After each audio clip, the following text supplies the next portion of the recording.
భారతీయ సినిమాకు 112 ఏళ్లు. ఈ ఏడాదితో భారతీయ చలనచిత్రం 112 ఏళ్లు పూర్తి చేసుకుంటుంది. 1913 ఏప్రిల్ 21వ తేదీన తొలి భారతీయ చిత్రంగా దాదాసాహెబ్ ఫాల్కే తెరకెక్కించిన 'రాజా హరిశ్చంద్ర' ప్రదర్శితమైంది. ఈ చిత్రానికంటే ముందు 'పుండలీక్' అనే సినిమా 1912 మే 18వ తేదీన ప్రజల ముందుకు వచ్చింది.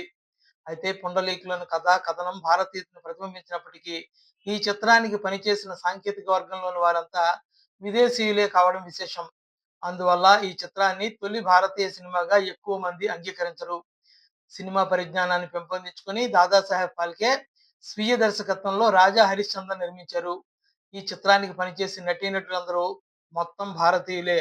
సాంకేతిక నిపుణుల్లో 95% మంది భారతీయులే కావడం విశేషం.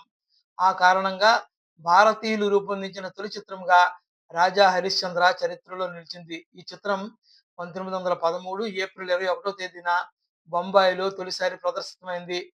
40 నిమిషాల నిడివి ఈ చిత్రాన్ని ఫాల్కే ఫిల్మ్స్ కంపెనీ పతాకంపై నిర్మించారు. ఈ సినిమాకు నిర్మాత, స్క్రీన్ ప్లే, దర్శకత్వం, ఎడిటింగ్ బాధ్యతలను ఫాల్కే చేపట్టారు.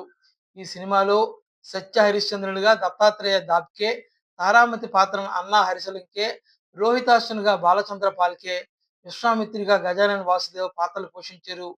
ఈ సినిమా కోసం దాదాసాహెబ్ ఫాల్కే 1912 ఫిబ్రవరిలో లండన్ వెళ్లి 2 వారాల పాటు సినీ సాంకేతిక పరిజ్ఞానంపై అవగాహన పెంచుకున్నారు.